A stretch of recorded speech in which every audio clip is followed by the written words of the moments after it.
I'm going to show you how to get 100% setups in F1 Manager. It's a cheat code. It literally makes your drivers faster. And I'm also going to show you a bug, a glitch, or whatever it is that you really want to avoid that will make your drivers slower in F1 Manager 23. Now, I did a similar video on this last year, and people genuinely did not believe me. They said I was cheating or hacking, or I was editing the video in a weird way. That is not the case. I'm going to show you everything here to get 100% set up. So we start in practice. I'm just going to put both drivers out on the soft tyre. I'm not even going to change setup at this moment in time at all, because there's a really weird mini-game dynamic with the setups that is not rooted in reality at all. I'm really disappointed. No other YouTuber will say this, by the way, but I'm just going to let you know. I'm really disappointed they've carried on this mini-game, because I know how to beat it, but it doesn't bear any resemblance to reality, and it's just straight up misleading. So let's just work. I'm just going to show you how you actually just beat it, but don't think you're doing some sort of scientific thing here where it's like, okay, I'm at Monaco, I need to find a high downforce setup, then we're going to Monza to do low downforce. It doesn't work like that. That was my feedback, was they should make it like that. This is just, and the mini game is really illogical as well. So you see, we're in practice. All we care about is getting set up feedback. You just have to let the drivers drive until they hit 5 out of 5. Yeah, really stupid, isn't it? And you can see also we've got track acclimatization and we've got car parts knowledge as well. Those 3 bits contribute to your driver confidence, which is a little bit more fleshed out this year than it was last year, but it's also basically just as simplistic. So it's something you want to game. But yeah, that's those little comment boxes, speech bubbles, whatever they are. You want to get them 5 out of 5. So you can see here we now have the feedback from Max Verstappen first. And depending on how good your driver is, they'll give you the feedback a little bit faster. And the mechanics as well, so you can upgrade the mechanics for that. So we bring Max Verstappen in. Perez as well is not happy with the car. But frankly, Perez doesn't know what he's doing this season. And here we go. So now I'm going to make my first tweaks to setup. The first thing you want to bear in mind is that rear wing angle has a massive change. And also only rear wing and front wing affects the straights, cot row there. So basically sort out your straights bit first. I always start with the rear wing, then tweak the front wing, because once you tweak rear wing and front wing, you cannot move the straights anymore. Toe out is a really small change as well. Anti-roll is quite a big change. It's a really stupid mini game because it doesn't bear any resemblance in reality, and I would love it if they were teaching us about setting up a car. I love setting up cars or learning how to set up cars.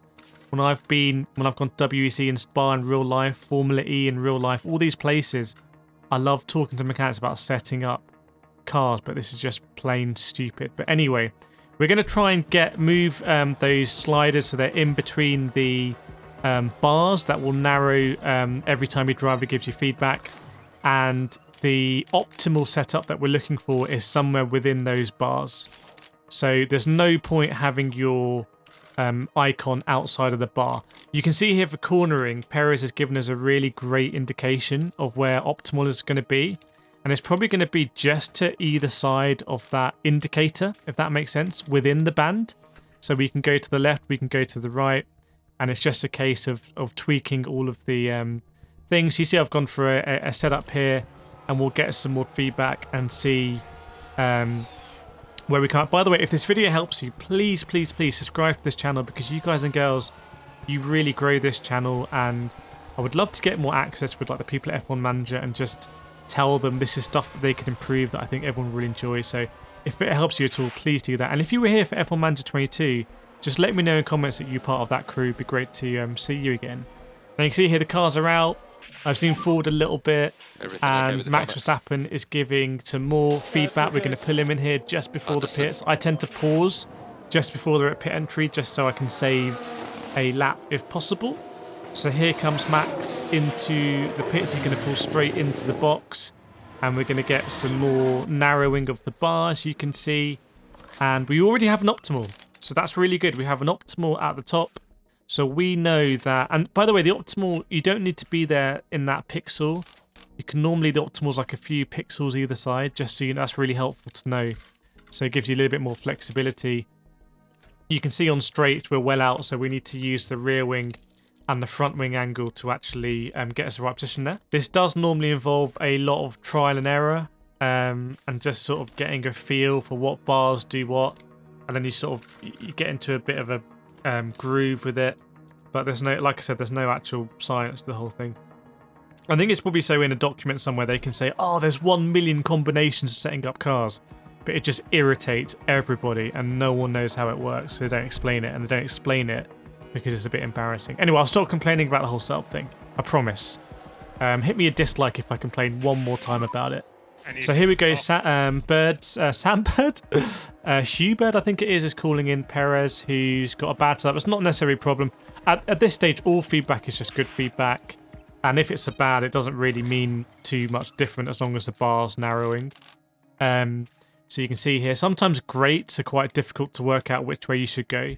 So it's not a problem really that we've got a bad feedback from Perez here. Again, we're just going to try and put all of the bars into the blue spaces. Just bear in mind that if you've already got great feedback from Perez, then you want to move your cursor just quite close to the great to what you had previously. If it's good, you want it fairly close. And if it's bad, then you're probably outside of the box. It doesn't really help at all. But just bear that in mind. You want to have your cursors closer to the great ones than the good ones, if that makes sense. So we're going to go there, put Perez out on another pair. Why do they say pair? It's a quad. It's not motorbike. Don't they say pair? Or am I saying pair? We're putting him out on 4 set. No, it's not a set. We're putting him out on soft tyres. Sergio Perez goes out on softs. And by the way, if you saw, when we brought in the cars the first time, it took about 25 minutes to get the feedback and get them out. So you can't get them in and out 3 times in this session.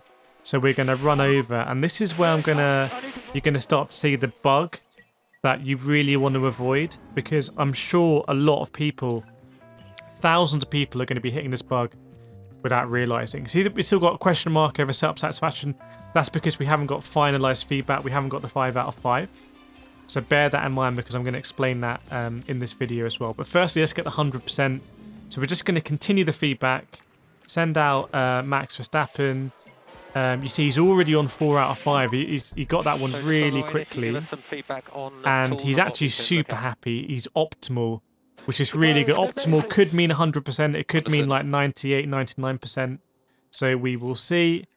The car is going to get called in. Let's have a look what it's going to be. Oh, it's 100% already. I promised you 100% setups. There we go. Optimal and everything. That is the technique. All you got to do. By the way, feel free to note down the angles and stuff here if you want to try them in Bahrain for Max Verstappen.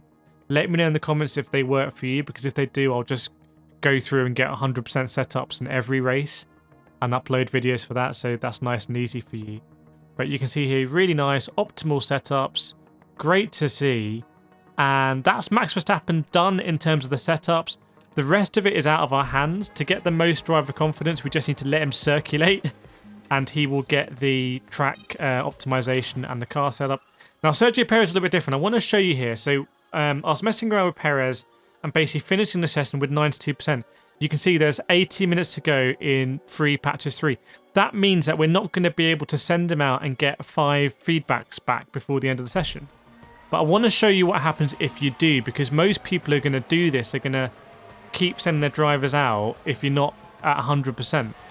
But there's actually a point at which you just need to call it and be like, that's the best I'm going to get before qualifying when everything is locked.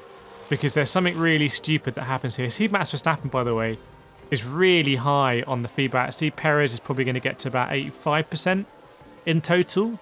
So he's looking really good. He might be on a 100% setup right now, but we just don't, we can't confirm it because he hasn't got the 5 out of 5. So what that means is, even though he was on 85% driver preparation there, he's now gone down to 70 because he finished on a question mark setup, even though we have a 92% setup in the bag. It's really stupid. Really, really, really stupid. And that is a massive difference that I'm going to show you, because I said at the beginning of this video, this makes your drivers go faster or slower. You're going to see here the effect this has on the stats for Max Verstappen, who's already obscene in this game. He's now going to be invincible in this race, because if I go over and But I'm just going to change the setup on Perez to 92%. But it doesn't do anything. It doesn't get him that confidence back. He's now still on the old confidence, which is only getting 1. Look at Matt Verstappen. He's getting 4s and 3s. That's a massive difference. If we'd put Sergio Perez, by the way, on the 92% setup, he'd basically be the same confidence as Verstappen. But it's actually a huge difference we're getting on the confidence. So please, please, please don't make that mistake. If this video has helped you, please, please, please subscribe as well. Hit that like button. Share the video with your mates who are playing the game. I'd personally really appreciate it. And I will see you more videos around here. I'll see you next time.